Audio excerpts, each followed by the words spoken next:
అది మీరు చూసిన ఎన్ని తక్కువ డ్యాన్సులు, అసలు ఇంకా చాలా ఎక్కువ ఉంటుంది.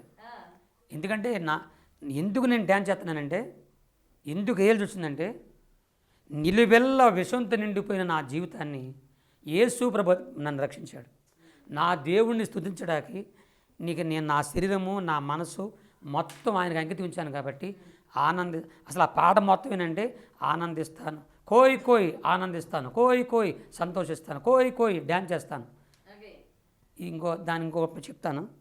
బండి బంధూరే భయ బండి బంధూరే, గుడిని జమారే భయ భజన జమారే, ఆనందిస్తాను నేను డ్యాన్స్ చేస్తాను, సంతోషిస్తాను నేను గంతులేస్తాను.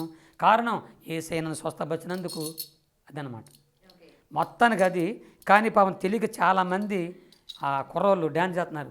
నాకేంటంటే అయ్యి అంటారు చేసుకోండి, నా ప్రభుని స్తుతిస్తున్నారని చెప్పి ప్రపంచమంతా ప్రభుని స్తుతిస్తున్నారు. అది నా హృదయానికి ఆనందం అయిపోయింది. ఓకే, నిజంగా ఈరోజు మీరు ఎక్కడో మారుమూల గ్రామంలో పుట్టి పెరిగి అసలు మీరెవరో కూడా తెలియని వారు ఇవాళ మొత్తం ఏపీ తెలంగాణలో మొత్తం కూడా తెలిసిపోయారు మీరు.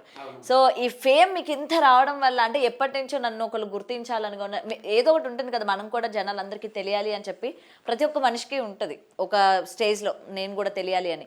మరి ఈరోజు మీకు ఇంత ఫేమ్ వచ్చినందుకు మీరు హ్యాపీగా ఫీల్ అవుతున్నారా, బాధగా ఫీల్ అవుతున్నారా? జీవితంలో ఎప్పుడు నేను నన్ను అందరూ గుర్తించాలని ఏనాడు అనుకోలేరు. నేను దేవునికి ప్రార్థన కూడా చేయలేదు. నేను అనుకుంది ఏంటంటే, నీ సాక్షిగా నా జీవితంలో నీ సేవ చేసుకుంటూ నేను చనిపోవాలంతే. నీ సేవ తప్ప నాకు వేరే పని ఉంది. ఇంకోటి, మీరు అంతరించిపోతుందన్న భాష కూడా ఇవాళ మళ్ళీ అందరి నోట పలికించారు కదా. అది మా నాన్నగారు కోరిక కదా, దేవుడు అలా తీసుకొచ్చాడు. ఇప్పుడు నేను మనుషులందరికీ కనపడాలని కానీ ఆశపడలేదు. కానీ ప్రభు నీ సేవలో నేను సాగాలని కోరుకున్నా. నేను అడిగింది ఒక్క మాటే. ప్రభు ఏం చెప్తాడండి బైబిల్లో, అడుగు వాటికంటే ఊహించు వాటికంటే అత్యధికంగా ఇచ్చే దేవుడు. అంటే మనం ఒకటి అడుగుతానంట, ఆయన 10 ఇస్తాడంట. నేను అడిగింది ఏంటి అయ్యా, నీ సేవ చేసుకుంటాను, ఈ భారతదేశ ప్రపంచమంతా నీ సేవకుడుగా నన్ను గుర్తింపు చేయి ప్రభు అని ప్రార్థన చేసుకున్నా. నేను అడిగింది ఒక్క మాట, కానీ దేవుడు చేసింది నా తండ్రి కోరికను నెరవేర్చాడు, నన్నేమో ఎంత పైకి తీసుకొచ్చాడు. ఎస్. అండ్ సార్, మళ్ళీ మీరు ఈవెంట్లు కూడా వెళ్తున్నట్టున్నారుగా. మొత్తం మొన్న సంక్రాంతి పండుగకి భీమవరం మొన్న ఊర్లు కూడా వెళ్ళినట్టున్నారు కదా, మిమ్మల్ని చీఫ్ గెస్ట్గా ఇన్వైట్ చేసినట్టున్నారు. చీఫ్ గెస్ట్ అంటే అది ఈవెంట్ అంటే కాదమ్మా, అదేంటంటే టోర్నమెంట్ జరిగింది విజయవాడలో జరిగింది. అది విజయవాడ రామరపాడులో మన యార్లగడ్డ గారు అక్కడ ఏర్పాటు చేశారు. ఎమ్మెల్యే గారి ద్వారా జరిగింది. అక్కడ వెంకటరావు గారు, యార్లగడ్డ వెంకటరావు గారు అని ఎమ్మెల్యే గారి తరఫున పిల్లలందరూ వేసుకుంటే, అక్కడున్న కొందరు పిల్లలు, నేను అక్కడ ఉంటాను కాబట్టి నన్ను గుర్తుపట్టి, సార్ మీరు వచ్చి కొద్దిగా రండి, ఎమ్మెల్యే గారు వచ్చారు అన్నారు. వస్తే ఎమ్మెల్యే గారు అందరూ అక్కడ కూర్చున్న వాళ్ళందరూ చాలా పెద్ద పెద్ద గెస్టులు వచ్చారు. సార్ పాడమన్నారు. పాడితే ఇప్పుడు ఈ టోర్నమెంట్ గెలిచిన వారు ఓడిన వారు కూడా వచ్చి సంతోషంగా, వాళ్ళ ఆనందం, వాళ్ళు క్రిస్టియన్ కాదు, వాళ్ళు అసలు ఎవరు క్రిస్టియన్ కాదు, నా పాటలకు ఆనందపడి నాకు తెలియకుండానే వాళ్ళు వచ్చి పూలు చల్లారు అన్నమాట. మొత్తం పువ్వులు జల్లి అందరూ వీడియోలు తీసుకుంటూ రీల్స్ చేస్తూ, ఆ వీడియోలు కూడా వైరల్ అయినాయి కదా. అది చూడలేదా మీరు? వైరల్ అయినాయి కాబట్టి ఇవ్వండి మాకు తెలిసినవి వెంటనే మీరు ఎక్కడికి వెళ్తున్నారు ఏంటనేది మొత్తం అందరికీ తెలిసిపోతుంది ఈరోజు. రీసెంట్గా మళ్ళీ ఇంకేదో కొత్త పాట రిలీజ్ చేసినట్టున్నారు సార్, ఏదో పాడినట్టున్నారు. ఇంకొక పాట ఏమైనా పాడారా ఈ మధ్యకాలంలో? తెలుగులో ఏం పాడలేదమ్మా, ఇదే ఈ పాటనే, ఈ ఒక్క పాటనే మన పలసరుబాయికు రమణ గారి ద్వారా వారే రికార్డింగ్ చేసి పాడించారు. కలిసారు అయితే రమణని? వాళ్ళు ఇట్లాగే మీలాగా ఫోన్లు చేసి రమ్మంటే వెళ్ళాను, పాడమంటే పాడాను. దీంట్లో ఉన్న ప్రతి పదాలు కూడా యేసు ప్రభుని మహింపరుస్తూనే పాడాను నేను. దాంట్లో ఏ పదం కూడా యేసు ప్రభుది కాదంటాకి లేదు. కానీ ఒక మసిరిగాలు మగరగాలు అనేది మనుషుల్ని రండి, దేవుడి దగ్గర రండి, దేవుడు మీ కష్టాలు తీరుస్తాడు, దుఃఖంతో ఉన్నవారిని సంతోషింపజేస్తానని చెప్పి దేవుడు అన్నాడు. యోహాను సువార్తలో మీ దుఃఖమును సంతోషంగా మారుస్తాను, నా దగ్గర రమ్మన్నాడు. ఆ విషయం అంటది.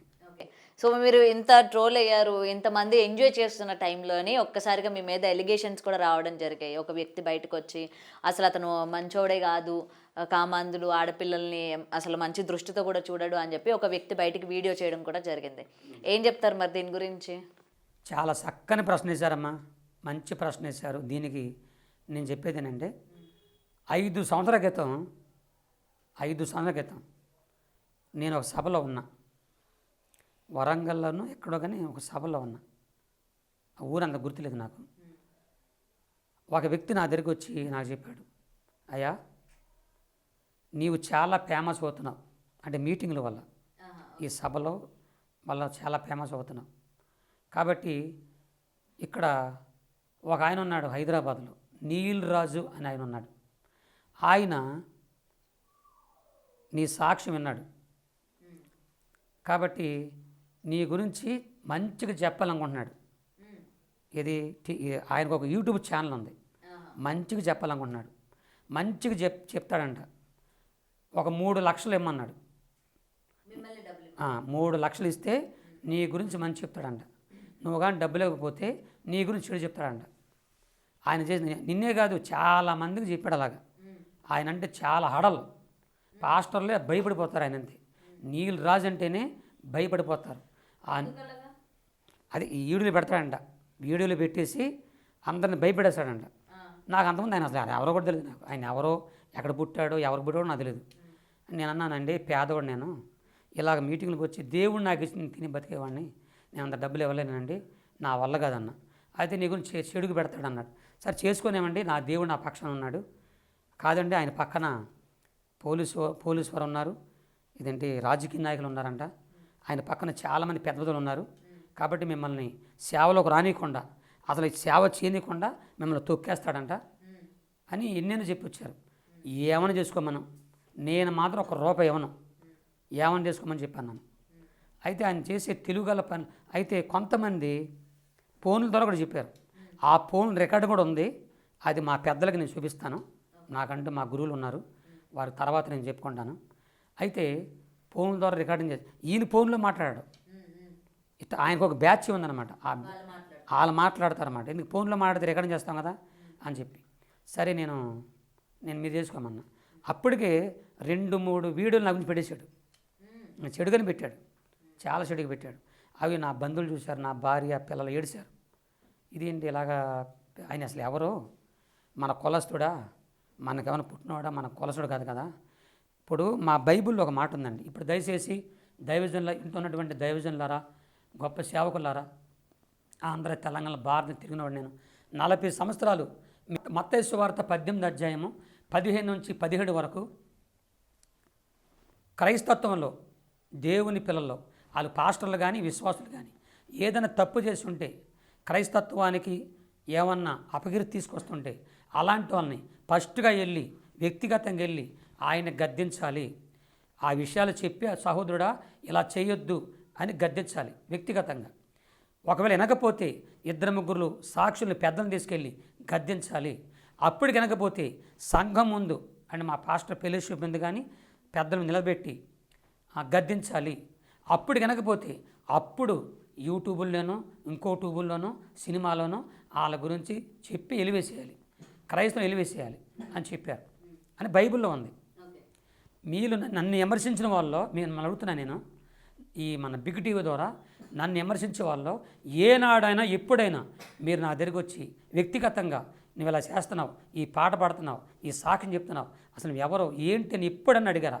మీ ఊర్లో వచ్చాను, మీ జిల్లాలకు వచ్చాను, మీ మండలాలకు వచ్చాను, మీ ప్రాంతాలకు వచ్చాను, మీ దగ్గరికి వచ్చాను నేను, నన్ను అడిగారు మీరు? నన్ను అడగల.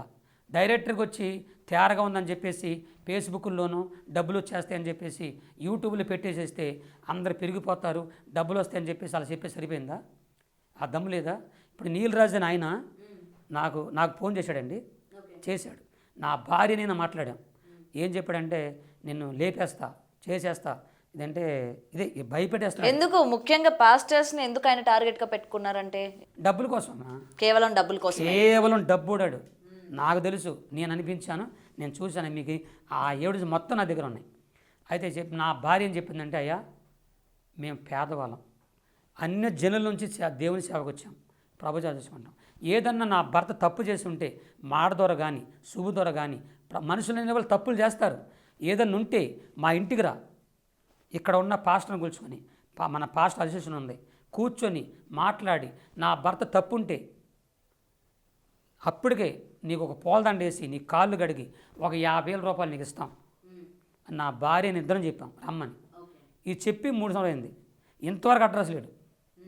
మేము ఆహ్వానించాం, ఫోను చేయలేదు, మా దగ్గర అలా. మళ్ళీ ఇంకో గిడి పెట్టాడు, నన్ను బెదిరిస్తున్నాడు, డబ్బులు ఇవ్వడంట. డబ్బులు ఇస్తే ఆగిపోతాడంట, డబ్బులు అయితే చెప్తే చేస్తూనేవాడంట ఆయన. కాబట్టి అది నాకు తెలిసింది. ఈ లోపల ఆయన వీడియోలు కొన్ని చూశారు. చాలామంది పాస్టర్లు, ఒకరిని కాదు, పాస్టర్ల నుండి మొత్తాన్ని అతను టార్గెటే పాస్టర్ని టార్గెట్ చేశాడు. పెద్ద పెద్ద వాళ్ళండి, చిన్న చిన్నలు కాదు, మహానుభావులు, గొప్ప గొప్ప సేవకు. ఇంకా చాలామంది నన్ను విమర్శించడానికి చెప్తున్నా, మీలో చాలామంది గొప్ప దైవజనుడు, మహాదైవజనుడు ఏసన్న గారిని విమర్శిస్తున్నారు, ఓసన్న మినిస్ట్రీని విమర్శిస్తున్నారు, పెద్ద పెద్ద సేవకుల్ని, మన సతీష్ కుమార్ అయ్య గారిని, తర్వాత బెల్లంపల్లి ప్రవీణ్ కుమార్ గారిని, పెద్ద పెద్ద వాళ్ళని. వాళ్ళు ఎంత గొప్ప సేవకులు, ఎక్కడి నుంచి ఎక్కడికి వచ్చారు, ఎలాంటి స్థితి నుంచి ఎలా పైకి వచ్చారు అది నాకు తెలుసు. ఎందుకంటే 40 ఏళ్ళకి సేవకుడు కాబట్టి వాళ్ళ స్థితులు, వాళ్ళ పరిస్థితులు ఫస్ట్ నుంచి ఎంత కన్నీరుగా వచ్చారో, ఇప్పుడు ఈ స్థితికి ఎలా వచ్చారో అలా వచ్చారు. కొన్ని వాళ్ళలాగా మీరు సేవ చేయొచ్చు కదా, మాలాగా సేవ చేయొచ్చుగా. నన్ను విమర్శించడం చెప్తున్నా, నేను మీకు చెప్తున్నా, నా సేవలో కానీ, నా సేవ అనుభవంలో కానీ, నా పరిసరలో కానీ, దేవుడు నాకు చేసిన మేలులో కానీ, ఇప్పుడు ఈ రోజున నాకు దేవుడిచ్చిన ఈ ఘనతలో కానీ, ఈ కీర్తిలో కానీ నా కాళ్ళు గోరుకుని చాలరా మీరు నన్ను విమర్శించేవాళ్ళు. నా కాళ్ళు గోను చాలరా మీరు. నీతి, న్యాయం, ధర్మం, చట్టం, యేసు క్రీస్తు యొక్క కృప నా పక్షంగా ఉండగా మీలాంటి నీలరాజు లాంటి వాళ్ళు 1,00,000 మంది వచ్చిన దండు దిగిన నా హృదయం భయపడదు. నేను ధైర్యంగా ఉంటాను, దేవుని చాలా ముందుకెళ్ళిపోతాను. ఈ నీలరాజు ఆయనండి ఒక మీటింగ్ వెళ్తే నన్ను ఒక ఆయన బుక్ చేసుకున్నాడు. అది మిర్యాలగూడ అనే ప్రాంతంలో అభిషేక్ అని ఒక అబ్బాయి బుక్ చేసుకుని పేపర్లు వేసారు. వెంటనే ఆ పాస్టర్ గారు నాకు ఫోన్ చేసి, ఏమండి నీలరాజు అంటే ఎవరు శాస్త్రి అండి, ఒక ఆయన శాస్త్రి అంట, వాళ్ళు ఫోన్ చేశారండి. ఫోన్ చేసి ఆడు మంచోడు కాదండి, పిలవకండి, ఆడు కానీ వచ్చాడంటే మేము వచ్చి స్టేజ్ మీద అనుకుంటే చంపేస్తాం అని ఇలా అని చెప్పారంట. చెప్తే ఆయన నాకు అవన్నీ నా దగ్గర ఉన్నాయండి, మొత్తం ఉన్నాయి. అప్పుడు నేను చెప్పాను, అయ్యా నేను ధైర్యంగా వస్తా, ఎవడికి భయపడను. నీతి, న్యాయం, ధర్మం, చట్టం దేవుని కొరకు నా పక్షాన ఉంది, నేను ధైర్యంగా వచ్చేస్తా. రమ్మంటే మీరు వస్తా, మీకు పిరికోలు అయితే, ఆడికి భయపడి పిరికోలు అయితే నేను రానన్నా. వద్దులేండి, నన్ను భయపెడుతున్నారండి, నన్ను కూడా కొడతానంటున్నారండి అని నాకు చెప్పాడు. ఇంకా అంత భయపడి ఉండి వద్దులన్నా. అయితే నా చిన్నతనంలో ఇలాగే సేమ్ ఒక సిచ్యువేషన్ ఏంటంటే, నా చిన్నతనంలోనండి, దైవజనులారా వినండి, ఆంధ్ర, తెలంగాణ, ప్రపంచ సేవకులారా వినండి, మీ అందరికీ చెప్తున్నాను. నేను కృష్ణా జిల్లా గుడివాడ, నా ఫస్ట్ సంఘం గుడివాడ పక్కన ముద్దినేపల్లి గురజలో ఫస్ట్ సంఘం నాది. 20 సంవత్సరాలు కష్టపడి సేవ చేశాను నేను. ఆ సంఘం, కష్టపడే సంఘాన్ని నా అన్న కుమారుడు, నాన్న చనిపోయాడు, తండ్రి లేని కొడుకని వాడిని పెంచి పెద్ద చేసి పాస్టర్ని చేసి ఆ సంఘంలో పెట్టా. అక్కడ ఆ ముద్దినేపల్లి ప్రాంతంలో నేను మీటింగ్లు పెట్టేవాడిని, పెద్ద పెద్ద అయ్యగారిని పిలిచి పెట్టేవాడిని. నేను ఒకసారి ఒక పెద్ద అయ్యగారిని పాంపులెట్లు వేసి పిలిస్తే నా పాంపులెట్లు తీసుకెళ్ళి అందరికి ఇస్తా ఉన్నాను నేను, ఏమంటే రండి సభలు కానీ. ఒక పాస్టర్ గారికి ఇస్తాను, ఆయన పాంపులు చూసి, అప్పుడు పొట్టోళ్ళు ఉండేవి కాదు, ఓన్లీ పేర్లు అనమాట. ఆ రోజుల్లో పొట్టోలు వేసేవాళ్ళు కాదు, పేర్లు వేసేవాళ్ళు. ఆ పేరు చూసి సింపేశాడు నా కళ్ళ మంది పాంపులెట్. ఈ నవడ బెలమండి, నేను దొంగోడు, ఇడు పచ్చి ఎబిసారీడు, ఈండి పిలుతుండు అని చెప్పి నన్ను అన్నాడు ఆ పాస్టర్ గారు. నా వెనక మా విశ్వాసం ఉన్నారు, అలా అన్నారు, ఏమంటే పాస్టర్ గారు, ఒకవేళ ఆయనకి నీకు ఏదైనా గొడవలు ఉంటే, నీకు ఆయనకైనా గొడవలు ఉంటే మీరు వెళ్ళి మీ ఇంటికి తెలుసుకోండి, మీ ఇంటికి మీరు తెలుసుకోండి. అంతేగాని మా సభలకు మేము పిలుచుకున్నాం ఆ సేవకుడిని, మా సభలకు వచ్చే సేవకుడిని రావద్దు, పిలవద్దు అంటే నువ్వెవడరు నువ్వు అని చెప్పి గద్దించారండి. గద్దిస్తే ఆయన సభకు రాలేదు, పారిపోయాడు. నేను ఇదే చెప్పా ఆయనకి. కాబట్టి నేను చెప్పేది ఏంటంటే, నేను చెప్పేది నేను సేవకులారా, 2025 జూన్ వరకు నేను బుక్ అయి ఉన్నా, నేను ఖాళీ లేదు. ఇప్పుడు కూడా చెప్తున్నా మీకు, ఒకవేళ ఆ నీలరాజు లాంటి వాళ్ళకి భయపడి నన్ను పిలవకుండా మానేయండి, డేట్ చెప్పేసేయండి. నేను నన్ను పిలిచేవాళ్ళు చాలామంది ఉన్నారు. ఒక్క ద్వారం మూస్తే 7 దారులు నా దేవుడు తెరుస్తాడు నా కొరకు. గురప్ప గారు ఫేమస్ అయిన తర్వాత మీరు మంచిగా, అంటే మీలో బాగా యాటిట్యూడ్ పెరిగింది, డబ్బులు అవన్నీ కూడా బాగా సంపాదిస్తున్నారు. అందుకే ఏ మీడియా ఛానల్స్కి కూడా ఆయన రావడం లేదు, కనీసం మాట్లాడినా కూడా ఆయన రెస్పెక్ట్ ఇవ్వట్లేదు అని అంటున్నారు. ఏమంటారు మరి దీనికి? డబ్బులు ఎవరు ఇచ్చారు నాకు? ఎవరు ఇచ్చారు చెప్పమనండి. మీరు మీడియా ఎవరే కదా, ఇప్పుడు ఇన్ని మీడియాలు తీశారు, 4 తీశారు, ఎవరు నాకు డబ్బులు ఇచ్చారు, ఎంత ఇచ్చారు మీరు కనుక్కొని మళ్ళీ నన్ను పిలిస్తే నేను వచ్చి మీకు చెప్తా. నేను ఎవరిని చేజాసి యాచించలేదు, మీడియా వాళ్ళని బతకలేదు. మీడియా వాళ్ళు పిలిస్తే అక్కడికి వెళ్ళి వాళ్ళు ఇచ్చే డబ్బులతో నేను బతకలేదండి. నా యేసయ్యే బతికిచ్చాడు. ఆనాటి నుంచి ఈనాటి వరకు 40 సంవత్సరాలు నా 2 కూతురికి పెళ్లి చేశాడు. ఏమండి, నాకు అంత అన్నం పెట్టాడు. ఈ రోజున బట్టలు కానీ, నేను తినే తిండి కానీ, నా బ్రతుకు, నా జీవితం కానీ అంతా నా ప్రభు ఇచ్చింది. అంతేగాని మీడియాల వల్ల కానీ, ఇంకొకరి వల్ల కానీ యాసించి వెళ్ళి నేను అడిగి డబ్బులు తిని ఉండేవాడిని కాదు. తర్వాత ఇంకోటి, ఇతర చర్చిలకు వెళ్ళే వాళ్ళు ఏ విశ్వాసాలను కూడా, ఏ సంఘస్థలను కూడా మీరు నా చర్చికి రండి అని వాళ్ళని ఆకరించుకోవడం కానీ, అలాంటి మోసాలు, అలాంటి పద్ధతులు నాకు ఏనాడు లేదు. నేను మోసగాడిని కాదు, ఒక ఎబిసారిని కాదు, ఒక దుర్మార్గుని కాదు. నాకు అలాంటి ఆలోచనలు, దుర్మార్గ పనులు ఏమీ లేవు. అదంతా నా ప్రభు నాకు తెలుసు, నా యేసుకి తెలుసు. కాబట్టి నేను డబ్బు మనిషిని కాదు. డబ్బు మనిషిని అయితే ఈ రూట్ ఎందుకు ఎంచుకుంటాను నేను? నా రూట్లు చాలా ఉన్నాయి. ఇంకోటి చెప్పిన, మా జాతి వాళ్ళే, మా పాస్టర్లో చర్చికి రాని వాళ్ళు కోటీశ్వరులు అయిపోయారు. ఇప్పుడు వాళ్ళు చక్కగా సంపాదించుకున్నారు, ఉద్యోగాలు చేసుకుంటున్నారు, గవర్నమెంట్ జాబ్ చేసుకుంటున్నారు, మంచి వ్యాపారాలు చేసుకుంటున్నారు, కోటీశ్వరులు అయిపోతున్నారు. ఈరోజు నాకు సొంత ఇల్లు లేదండి, సొంత ఇల్లు లేదు. ఇదంతా మా ఆత్మీయ తండ్రి గారు తెలుసు. సొంత ఇల్లు లేదు నాకు. గుడివాడలో చిన్న ఇల్లు, పైన చర్చి ఉండేది. గవర్నమెంట్ వారు దాన్ని తీసేశారు, అంటే రోడ్లకి తీసేస్తే వాళ్ళు ఏం చేశారంటే కొద్ది డబ్బులు ఇచ్చారండి. ఆ డబ్బులు తీసుకొని వచ్చి విజయవాడ పక్కన నున్న చిన్న స్థలం కొనుక్కున్నాను. ఇప్పటికి రెంట్లో ఉంటున్నాను విజయవాడలో. రెంట్లో ఉంటూ అలాగే, లేకపోతే నాకేంటి, నా రెంట్లో ఉన్నది కర్మ నాకేంటి, మోసగాడిని కాదు. ఇంకోటి చెప్పిన, ఏ చర్చి ఎవరైనా మీటింగ్లు వేస్తే నేను మీటింగ్ వస్తాను కాబట్టి నాకు ఎంత డబ్బులు ఇవ్వండి అని అన్నోడు కూడా కాదు. ఎవరిని అడగల. నేను వెళ్ళిన తర్వాత నా స్థితి, నా పరిస్థితిని చూసి నన్ను ప్రేమించి వాళ్ళు ఇచ్చే కానుకలే ఈరోజు నన్ను.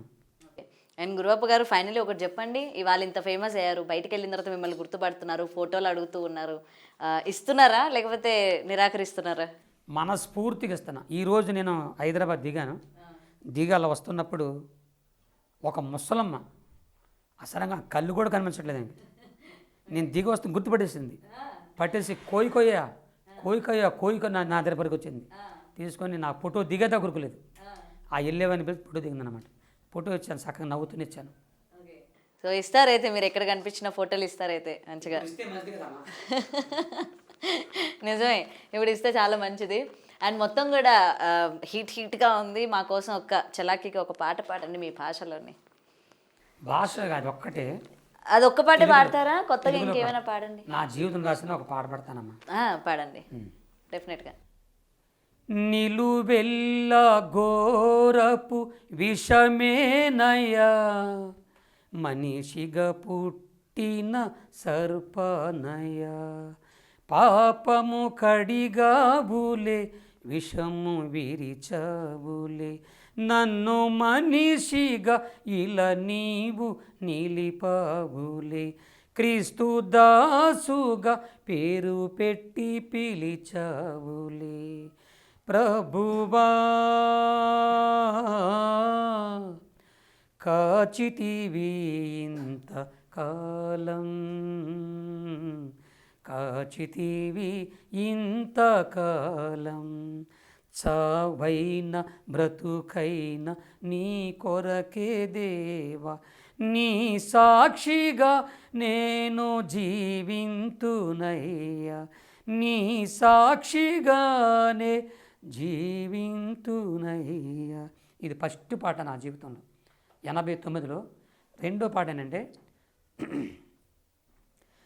నీ చేతిలో యేసు నీ సేవలో నా జీవితం కడతేరని, నా బ్రతుకంతా ప్రభు కోసమే కరిగిపోవాలి క్రోవొత్తిలా, కరిగిపోవాలి క్రోవొత్తిలా, నీ చేతిలో యేసు నీ సేవలో నా జీవితం కడతేరని.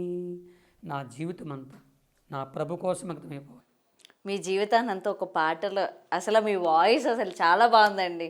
సింగర్గా ఆఫర్ వస్తే చేస్తారా, పాడతారా? సింగర్గా అండి. సింగర్ కంటే ఏ సూపర్ బోల్ సినిమాలోనా? ఇవి సినిమాలోనేనండి.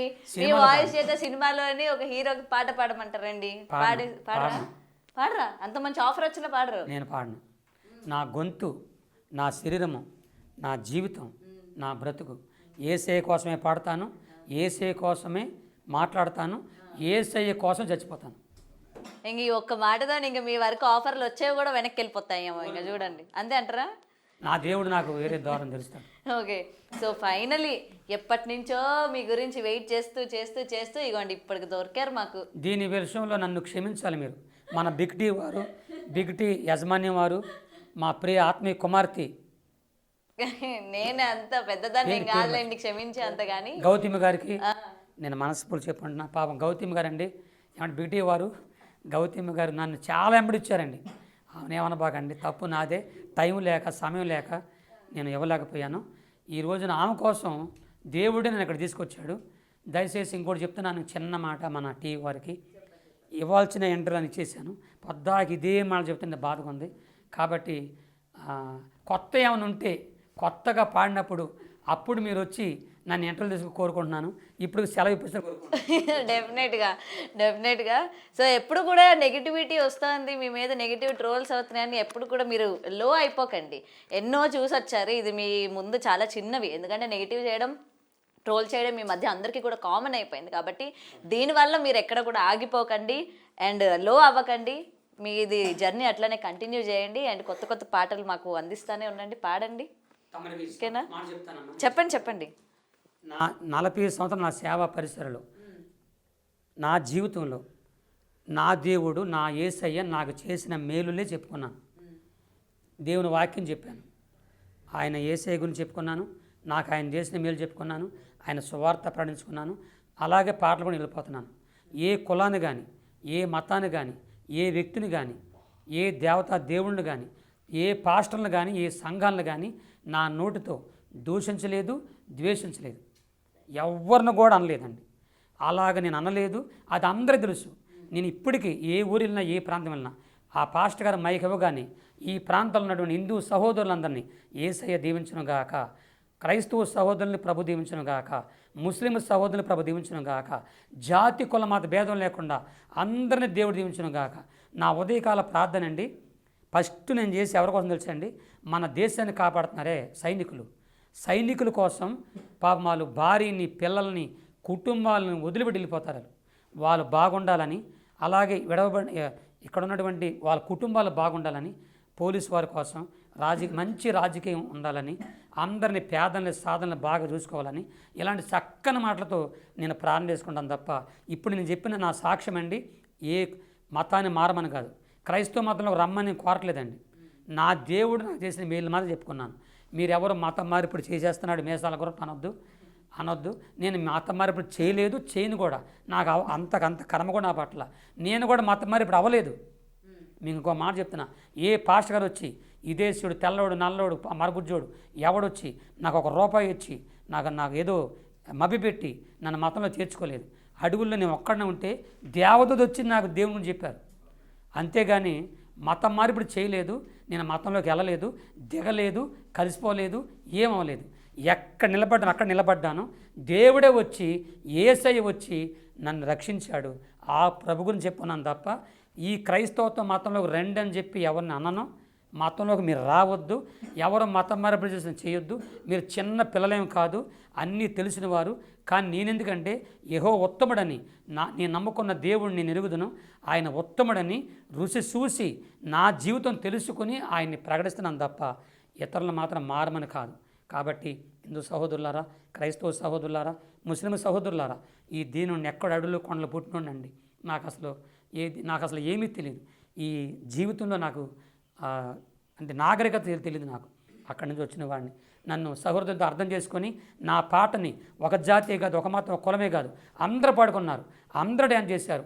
ఇంత ఆదరించినందుకు మీ అందరికి చేతులు ఎత్తి నమస్కారం పెట్టుకుంటూ, ఇంతగా నన్ను పాపులర్ అంటే అభివృద్ధి చేసినటువంటి నా యేసయ్య పాదాలకు వందలాదిగా వేలాదిగా లక్షల కోరుకుంటూ మీకు అందరం చెప్పుకుంటూ ఈ మాటలు ముగించుకుంటున్నా.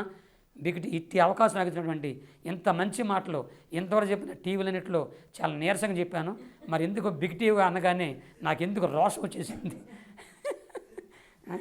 నన్ను క్షమించండి. అంటే మాట్లాడాల్సిన మాటలు మాట్లాడాను. క్షమించండి. చాలా సంతోషం. ఇలాంటి అవకాశాలు మళ్ళీ మళ్ళీ మీరు ద్వారా రావాలని కోరుకుంటూ డెఫినెట్గా ఉండాలని తెలుసుకుంటున్నాను. థ్యాంక్ యూ అండి. Thank you. For more videos like this, subscribe Big TV channel.